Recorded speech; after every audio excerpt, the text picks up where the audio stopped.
Students, आज हम बात करने वाले हैं एनिमल रिसोर्सेज के बारे में। अभी तक हमने वेजिटेशन रिसोर्सेज के बारे में बात करी थी।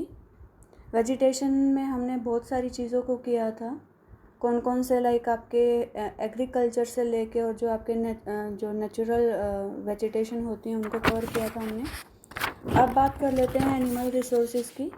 तो एनिमल रिसोर्स जो हैं वो दो तरीके के हो सकते हैं। लाइक एक तो जो पशु होते हैं वो उसमें आपके वर्टिब्रेट्स आ जाते हैं और एक इनवर्टिब्रेट्स आ जाते हैं। यानी कि एक तो वो जिनकी जो हड्डी वाले जो जानवर होते हैं वो, और दूसरे वो जो बिना हड्डी वाले जो जानवर होते हैं वो।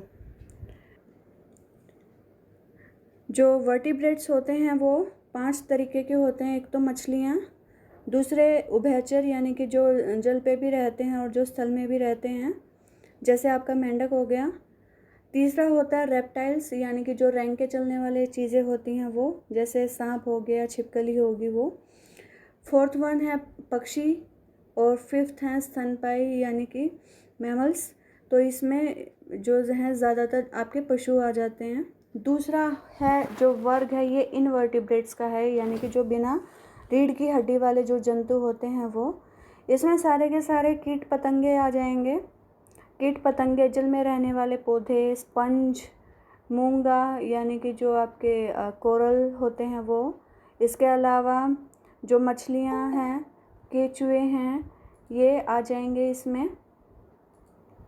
मछलियां, केचुए, इसके अलावा जो है आ जाएंगे इसमें आपकी मकड़ी, कान खजूरा वगैरह, सारे के सारे वो जिनमें हड्डियां नहीं पाई जाती, बिना रीढ़ की हड्डी वाले पशु।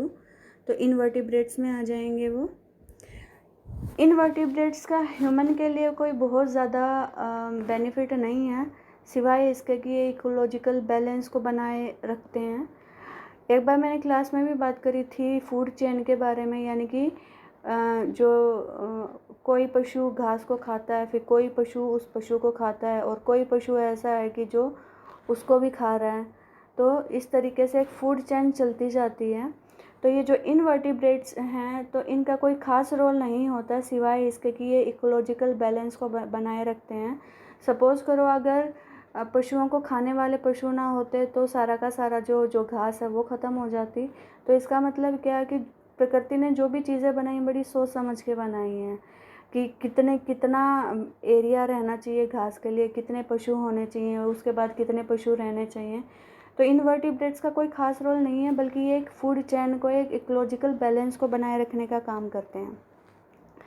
तो इनमें सबसे पहले जो मानव जिनको यूज़ करता है वो सबसे पहले आ जाते हैं आपके समुद्री पशु। मधुमक्खी, रेशम और लाख के कीड़ों को पालते हैं। ठीक है, इन पशुओं को पाला जाता है और इनका लाभ उठाया जाता है। कुछ जो है मुसीबत भी बन जाते हैं कुछ पशु इनवर्टिब्रेट्स के, यानी कि जैसे मच्छर हो गया या टिड्डी हो गया, तो ये इनवर्टिब्रेट्स के ही पार्ट्स हैं। तो मोटे तौर पे वर्टिब्रेट्स का काफ़ी फ़ायदा है ह्यूमन बीइंग को। इनवर्टिब्रेट्स का वो इतना ज़्यादा यूज़ नहीं करता, लेकिन इनवर्टिब्रेट्स जो हैं या बिना हड्डी के जो पशु हैं ये इकोलॉजिकल बैलेंस को बनाए रखने का काम करते हैं। अब हम बात कर लेते हैं wild animals and there habitats, यानी कि जंगली जंतु और उनका प्रियावास, यानी कि कौन कौन से जंगली पशु होते हैं और उनका किस तरीके का एनवायरनमेंट होता है। तो कोई भी जंतु जहाँ पे पाया जाता है वहाँ कोई जंतु वहाँ वहीं पे मिलेगा जहाँ पे उसको उसका भोजन मिलने की उम्मीद होती है। यानी कि घास और जो पत्तियों वाला जो क्षेत्र है वहाँ पे ऐसे ही पशु पाए जाएंगे जो उस घास को खाते हों, और फिर उसके बाद में वो पशु मिलेंगे जो उन पशुओं को खाते हैं, यानी कि घास को खाने वाले पशुओं को खाने वाले पशु मिलेंगे। तो पहले घास है, उसके बाद में घास को खाने वाले पशु हैं, और उसके बाद घास को खाने वाले पशुओं को खाने वाले पशु हैं एक तरीके से। ठीक है, अतः साफ है कि संसार के जंतुओं के वितरण को निर्धारित करने वाला जो सबसे इम्पोर्टेंट जो फैक्टर होता है, जो सबसे इम्पोर्टेंट फैक्टर होता है वो होता है वनस्पति। और वनस्पति किन किन चीज़ों से प्रभावित होती है? वनस्पति खुद प्रभावित होती है मिट्टी से, जलवायु से, भू आकृति से, जल प्रवाह से, इन सारी चीज़ों से वनस्पति निर्धारित होती है। तो मोटे तौर पे हम बात करें तो मैंने अभी तक यही बताया है कि वाइल्ड एनिमल्स हमेशा वहीं पाए जाएंगे जहाँ पे उनको अपना खाना मिलने की उम्मीद होती है। और ये पर्यावास का क्या मतलब है? एक पशु के रहने के लिए जो एनवायरनमेंट की ज़रूरत होती है उसको उसका पर्यावास बोला जाता है। यानी कि परि और अगर आवरण बना दे तो पर्यावरण हो गया, परि प्लस आवास बना दे तो पर्यावास हो गया। तो रहने के लिए जो एनवायरनमेंट है तो वो आपका पर्यावास है। प्रत्येक जंतु वर्ग कुछ निश्चित प्राकृतिक दशाओं में ही पलता बढ़ता है। जैसे जो है भौतिक दशाओं के समुच्चय को ही पर्यावास बोला जाता है। लेकिन कुछ जंतु और पशु पक्षी जो उनका वितरण बहुत असमान रूप से फैला होता है, लेकिन कुछ पशु और जीव जंतु ऐसे होते हैं एक सीमित एरिया में ही पाए जाएंगे। जैसे जो टिड्डी होती है, टिड्डी हमेशा घास स्थलों के ऊपर ही पाई जाएगी। इसके अलावा जो कोड जो मछली होती है जिसका कोड लिवर ऑयल आता है, तो ये हमेशा ध्रुवीय क्षेत्रों में पाई जाती है। इसके अलावा जो कोरल होते हैं, जो मूंगे होते हैं, वो उष्णकटिबंधीय महासागरों में पाए जाते हैं।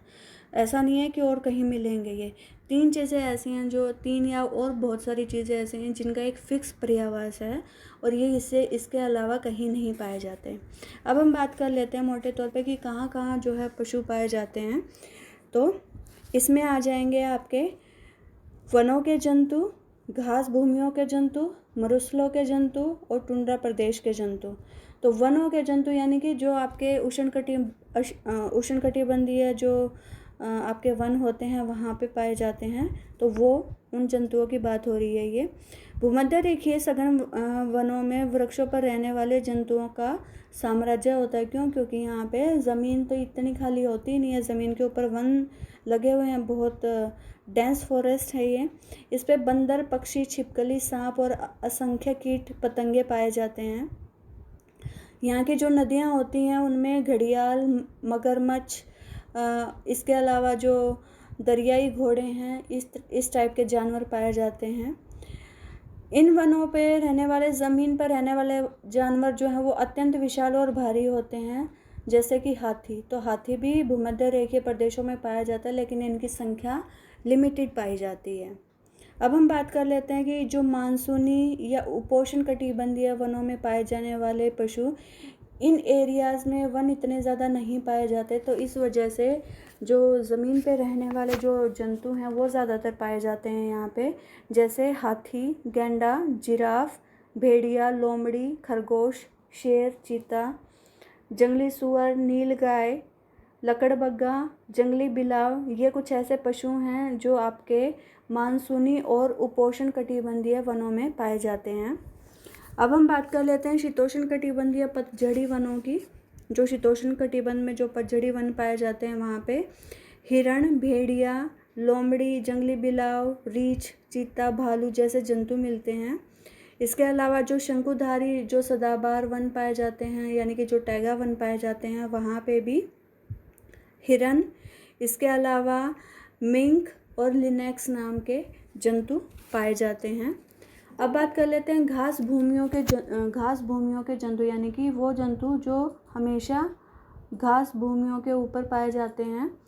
तो इनमें को क्या क्या आ जाएगा? एक तो आएगा आपका जो भी घास को खाने वाले होते हैं, जैसे जैबरा हो गया, बारहसिंगा हो गया, नीलगाय होगी। इन हर्बीवोर्स को खाने वाले कुछ जो हैं कार्निवोर्स भी पाए जाएंगे, जैसे शेर, चीता, तेंदुआ, जंगली बिलाव इत्यादि। अब बात कर लेते हैं मरुस्थलों के जंतु। मरुस्थलों में इतनी ज़्यादा वनस्पति तो पाई नहीं जाती, तो ऐसे पशु पाए जाते हैं जो कम भोजन के ऊपर भी जिंदा रह सकते हैं। तो इनमें आ जाएंगे जैसे खरगोश, लोमड़ी, छिपकली और सांप। टुंड्रा प्रदेश के जो जंतु पाए जाते हैं, तो टुंड्रा प्रदेश में भी क्योंकि ठंड बहुत ज़्यादा कड़ाके की होती है, तो ऐसे वनस्पति तो इतनी ज़्यादा होती नहीं है, लेकिन कुछ इस एनवायरनमेंट में रहने वाले कुछ जंतु पाए जाते हैं, जैसे रेंडियर हो गया, इसके अलावा कैरिबू हो गया, ध्रुवीय भालू हो गया, इसके अलावा जो ऑलमोस्ट जमा हुआ जल है उसमें रहने वाले कुछ मछलियाँ और कुछ जानवर पाए जाते हैं, जैसे सील, जैसे वालरस और अनेक प्रकार की मछलियाँ। सील का और वालरस का हम काफ़ी जिक्र कर चुके हैं जब हम एस्किमो को कर रहे थे। अब हम बात कर लेते हैं कि मानव द्वारा जंतुओं का उपयोग किन किन तरीके से किया जाता है। तो जो मानव है वो जंतुओं का उपयोग 3 तरीके से करता है, आखेट करके, फंदेबाजी करके और उसको पालतू बना के। तो आखेट के रूप में तो यानी कि जंगली जानवरों का बस शिकार ही करना है उसको। भोजन और खाल को प्राप्त करने के लिए स्पेशली आखेट किया जाता था, और ये मनुष्य की सबसे प्राचीन जो है वो क्रिया होती थी, जंगली जानवरों को मारना। फंदेबाजी भी आखेट से मिलता जुलता ही है। इसमें क्या करते हैं कि पहले एक जाल बिछाया जाता है कि जंगली जानवर जब आएगा तो हम इस टाइप से उसका शिकार करेंगे। तो स्पेशली ये खाल के लिए, या जैसे हाथी दांत बहुत महंगा बिकता है तो उन चीज़ों के लिए फंदेबाजी वगैरह की जाती है। समूरधारी जंतुओं से, यानी कि जिनकी फर होती है, खाल होती है, से फर को प्राप्त करने के लिए कोई ना कोई ट्रिक भेड़ाकर उन्हें पहले जाल में फंसा जाता है और फिर उनको मार दिया जाता है। ये जो फंदेबाजी का जो चलन है ये ज़्यादातर अभी भी कनाडा और यूरेशिया के जो ध्रुवीय क्षेत्र हैं वहाँ पे ज़्यादा पाया जाता है। तीसरी चीज़ आ जाती है पालतू बनाना। तो पहले तो मनुष्य ने आखेट और फंदेबाजी ही करना शुरू किया, लेकिन बाद में जब उसको पता चला कि वो इस तरीके से तो सारे के सारे पशुओं को ख़त्म करता चला जाएगा, जब जनसंख्या बढ़ने लगी तो उसको एहसास हुआ अगर इस तरीके से पशुओं को मारना शुरू करता रहा वो तो पशु तो ख़त्म हो जाएंगे। तो उसने पहले कुछ जो पशु थे उनका फ़ायदा देखा कि इस पशु से मेरे को क्या मिल सकता है, तो तब वो उन पशुओं को पालतू बनाने का काम उसने शुरू कर दिया। आरंभ में मनुष्य अपनी ज़रूरतों के लिए वन्य पशुओं का संहार करता था, लेकिन सामाजिक विकास के साथ वह कुछ पशुओं को व्यवस्थित ढंग से चराने और पालने लगा। उसे ज्ञात हो गया था कि श्रम निवेश के द्वारा उससे पशुओं से और बहुत सारी चीज़ें प्राप्त हो सकती हैं। जैसे पशुपालन से मनुष्य को दूध, दही, मक्खन, पनीर इत्यादि चीज़ें मिलने लगी, मछलियों के रूप में भोज्य पदार्थ मिलने लग गया। इसके अलावा पशुओं से उसे हड्डी, सींग, खाल, चर्बी, सारी की सारी चीज़ें प्राप्त हो गई, जिनका उपयोग बहुत सारी चीज़ों को बनाने में किया जाता है। जैसे खालों को जोड़कर तिरपाल व टेंट बनाए जाते हैं। यह हमने एस्किमो जब हम कर रहे थे तब भी हमने डिस्कस किया था, जब हम बुशमैन वाला पोर्शन कर रहे थे हमने तब भी डिस्कस किया था इसको। इसके अलावा पशु बोझा ढोने के लिए और गाड़ी खींचने के काम आते हैं, तो भी उसको लगा कि हाँ ये जो है मेरे किसी काम आ सकते हैं। जब उसने खेती करनी शुरू की, क्योंकि पहले खेती करने से पहले उसने पशुओं को पालना शुरू किया था, तो जब उसको एहसास हुआ कि हाँ ये किस टाइप के ऐसे पशु हैं जिनका उपयोग वो खेती में कर सकता है, तो उसने कुछ जैसे बैल हो गया तो उसने उसको खेती के काम में लगाया। बोझा ढोने के काम में आते हैं, जैसे ऊँट हो गया, घोड़ा हो गया, सवारी के काम आते हैं। इसके अलावा ध्रुवीय प्रदेशों में रेनडियर, कुत्ते और कैरिब्यू जो है वो सारा का सारा काम करते हैं, बोझा ढोने से लेके, और उनके खेत वगैरह जो भी हैं उनके जोतने का सारा काम इन्हीं से किया जाता है। ऊँट और घोड़ा का उपयोग उसने सुरक्षा के लिए किया। ऐसे ही जो कुत्ते हैं, कुत्ते का उपयोग पहरेदारी के रूप में करना शुरू किया। पक्षियों को भी पालना शुरू किया, क्योंकि पक्षी जब चहचहाते हैं तो अच्छा लगता है, और उनके जो है मीठे कलरव से सौंदर्य से अच्छा लगता है, सारी चीज़ों को अच्छा लगता है। इसके अलावा जो वैज्ञानिक परीक्षण होते हैं उनके लिए भी जो है पशुओं का उपयोग किया जाता है। दवाई वगैरह के लिए, अंतरिक्ष अभियानों के लिए पक्षियों का उपयोग किया जाता है। तब उसको पता चला कि उसको पशुओं को पालना चाहिए और उसका संरक्षण के ऊपर ध्यान देना चाहिए। अब हम बात कर लेते हैं animal grazing and life stock rearing की।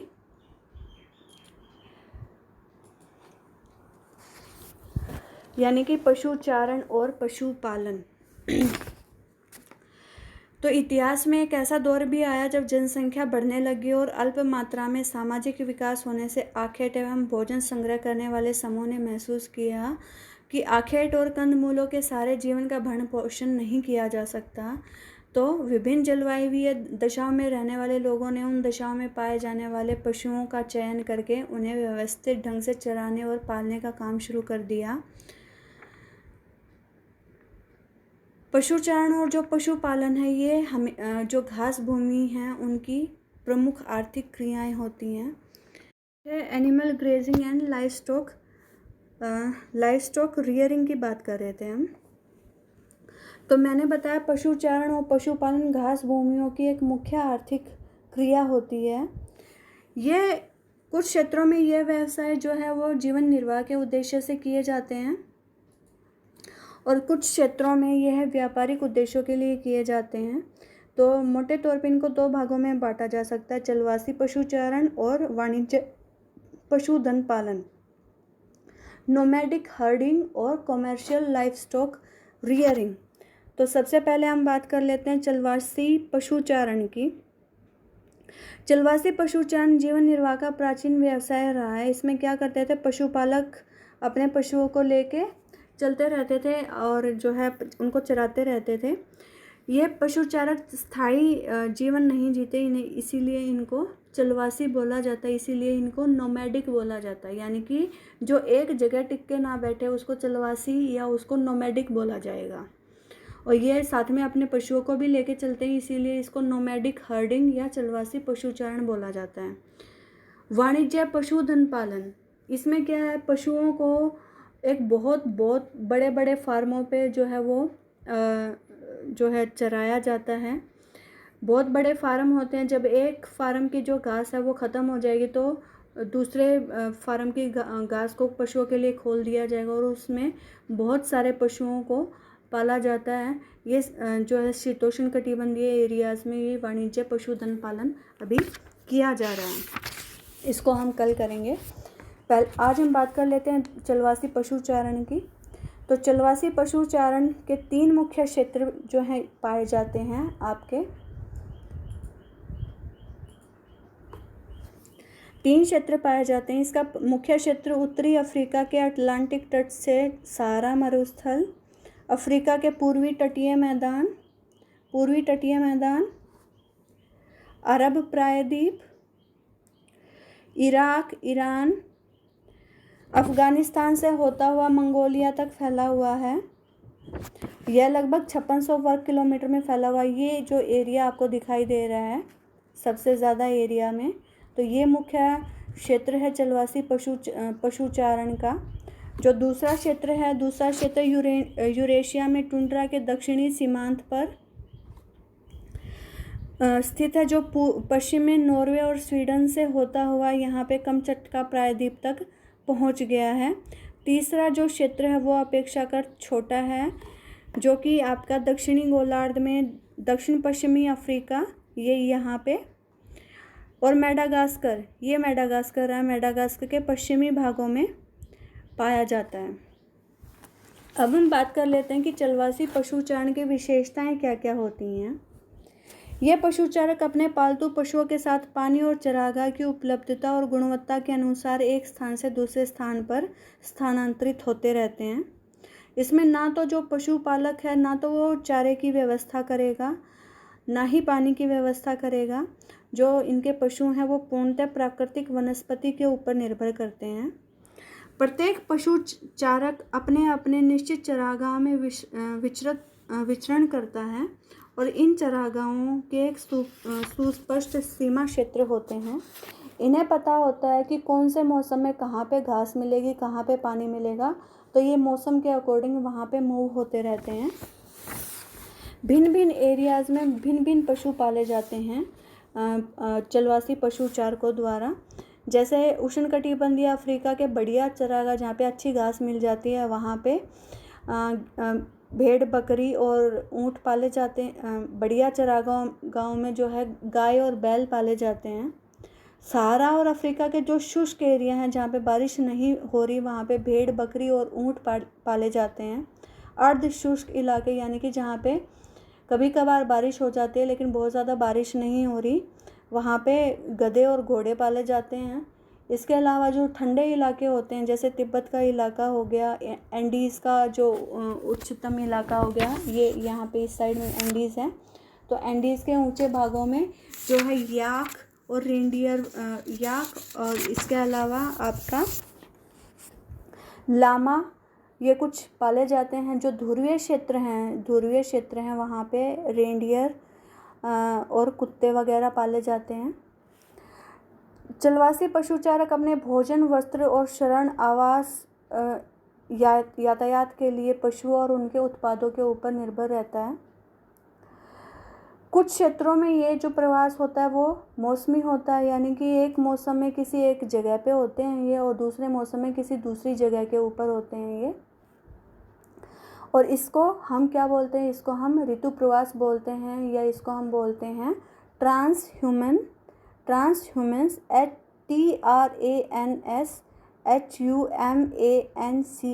ट्रांसह्यूमंस। ठीक है। भारत में भी ये काम होता है, भारत के पर्वतीय क्षेत्रों में भी ये काम होता है। अब मेरे को बताना कहाँ चलवासी पशुपालकों का जो सामाजिक स्तर है वो पशुओं की संख्या के अनुसार निर्धारित होता है, यानी कि जिस आदमी के पास ज़्यादा पशु होंगे तो उसका सामाजिक स्तर ऊंचा माना जाता है, और जिस आदमी के पास कम पशु होते हैं, जिस पशुचारक के पास कम पशु होते हैं तो उसका सामाजिक स्तर निम्न माना जाता है। चलवासी पशुचारण पारिस्थितिकी तथा सांस्कृतिक अनुकूलन का एक विशिष्ट स्वरूप जो है वो दिखाता है, क्योंकि पूरी तरीके से ये लोग प्रकृति के ऊपर ही निर्भर करते हैं। इस आर्थिक सामाजिक व्यवस्था में मानव और पशु के परस्पर आश्रित एक समुदाय के रूप में रहते हैं ये लोग, जिसमें स्वतंत्रता और आत्मनिर्णय की एक ज़बरदस्त भावना नज़र आती है। आपने यहाँ पे भी देखा होगा चलवासी पशुचारण और उनकी भौतिक दशाओं के बारे में। चलवासी पशुचारण के क्षेत्र जो हैं वो सामान्यतः कठोर प्राकृतिक दशाओं वाले क्षेत्र माने जाते हैं। या तो ये क्षेत्र बहुत ज़्यादा गर्म है, या तो ये क्षेत्र बहुत ज़्यादा शुष्क हैं, या ये क्षेत्र बहुत ज़्यादा ठंडे हैं। ठीक है।